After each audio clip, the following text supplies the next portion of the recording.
अस्सलामु अलैकुम वरहमतुल्लाहि वबरकातुह। उम्मीद है कि आप सब खैरियत से होंगे। दोस्तों, बहुत सारे लोगों के जहन में ये ख्याल आता है कि नमाज कोई चीज़ नहीं।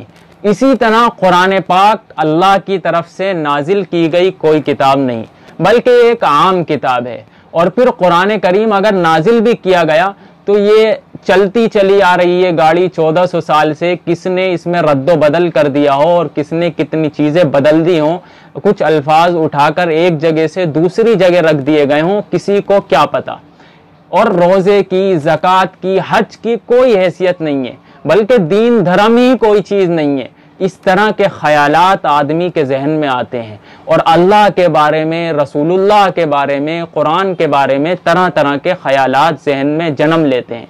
तो क्या ऐसे ख्यालात की वजह से और ऐसे वसाविस की वजह से आदमी काफिर हो जाता है, ईमान से निकल जाता है और उसे दोबारा कलिमा पढ़ने की ज़रूरत होती है, या फिर वो फासिक हो जाता है और उसके ऊपर तौबा करना ज़रूरी होता है? तो इस मसले की मुकम्मल वजाहत के लिए और मुकम्मल इसे जानने के लिए आप वीडियो को एंड तक देखें। वीडियो अगर पसंद आए तो उसे लाइक और शेयर करें, और इस तरह की मज़ीद दीनी मालूमाती वीडियोस के लिए हमारा चैनल MM सानी रहमानी को सब्सक्राइब करना न भूलें। आइए वीडियो शुरू करते हैं। तो दोस्तों, जिन लोगों के जहन में इस तरह के सवालात आते हैं, इस तरह के ख्यालात और वसाविस पैदा होते हैं, तो सबसे पहले तो वो ये सुन लें कि अल्लाह ने कलाम पाक में इरशाद फरमाया, इन्न शैतान कान लिल इंसानी अदुव्वम मुबीना, कि शैतान इंसान का खुला हुआ दुश्मन है। और जाहिर सी बात है कि आदमी को जिस शख्स से दुश्मनी हो वो उसे कभी भी चैन और सुकून में देखना पसंद नहीं करता। यही हाल खुद शैतान का है, उसकी इंसान से दुश्मनी है और वो कभी भी ये नहीं चाहता कि इंसान सुकून में रहे, चैन से रहे और परेशान ना हो। इसीलिए वो तरह तरह के वसाविस और ख्यालात आदमी के जहन में डालता है, और वसाविस भी ऐसे लाता है कि आदमी उसे ज़बान से बयान नहीं कर सकता, घबरा जाता है कहीं में काफिर तो नहीं हो गया। अज़वाज मुतहरात के बारे में, अल्लाह के नबी की बीवियों के बारे में, कुरान के बारे में, रसूल के बारे में इस तरह के गंदे और नापसंदीदा ख्यालात जहन में आते हैं कि उनको आदमी बयान करना नहीं चाहता।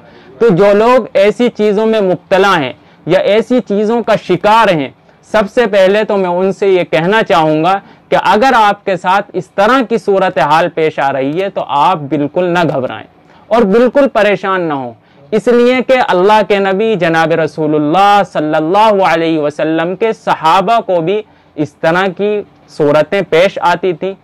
हदीस में है कि सहाबा ने अर्ज किया, या रसूल अल्लाह, इन्ना नजिदु फी अनफुसिना मा यतआज़मु अहदुना अन यतकल्लम बिही, क़ाल वक़द वजदतुमूहु, क़ालू नअम, क़ाल ज़ाका सरीहुल ईमान।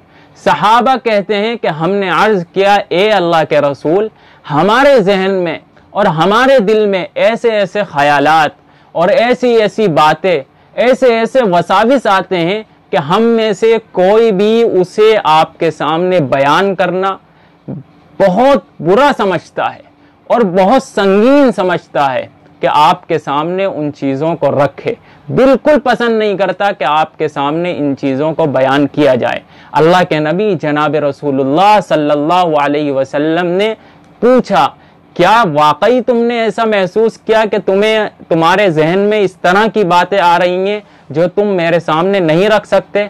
उन्होंने कहा, जी अल्लाह के रसूल, ऐसा ही है। आपने इरशाद फरमाया, ज़ाका सरीहुल ईमान, कि ये तो वाज़े ईमान की अलामत है, यानी इससे पता चलता है कि तुम ईमान वाले हो और शैतान तुम्हारे पीछे लगा हुआ है, और तुम्हारा इस बात पर परेशान हो जाना, इन ख्यालात, इन वसाविस पर तुम्हारा परेशान हो जाना, ये इस बात की अलामत है कि तुम्हारे अंदर ईमान मौजूद है। और दूसरी बात मैं उन लोगों से ये कहना चाहूँगा कि इस तरह के ख्यालात पर, वसाविस पर कोई पकड़ नहीं है शरअन, कोई गिरफ्त नहीं है, बल्कि ख्यालात में आदमी आज़ाद है। जो भी इसलिए कि आदमी का जहन एक चौराहे की तरह है, जिस तरह चौराहे पे हर तरह का ट्रैफिक आता है और गुजर जाता है, اسی طرح انسان کے ذہن میں طرح طرح کے خیالات آتے ہیں اور چلے جاتے ہیں۔ بری یہ چیز اس وقت ہو جاتی ہے جب کہ آدمی اس خیال کو، اس تصور کو ذہن میں بسا لیتا ہے اور جما لیتا ہے اور اسی کو سوچتا رہتا ہے۔ تو جب بھی اس طرح کے خیالات آئیں، توبہ استغفار کریں، اللہ کی طرف رجوع کریں۔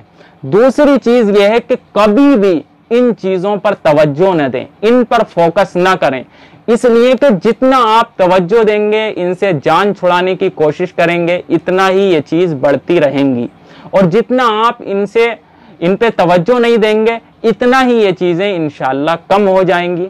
امید ہے کہ میری یہ بات آپ کو سمجھ آئی ہوگی۔ والسلام علیکم ورحمۃ اللہ وبرکاتہ۔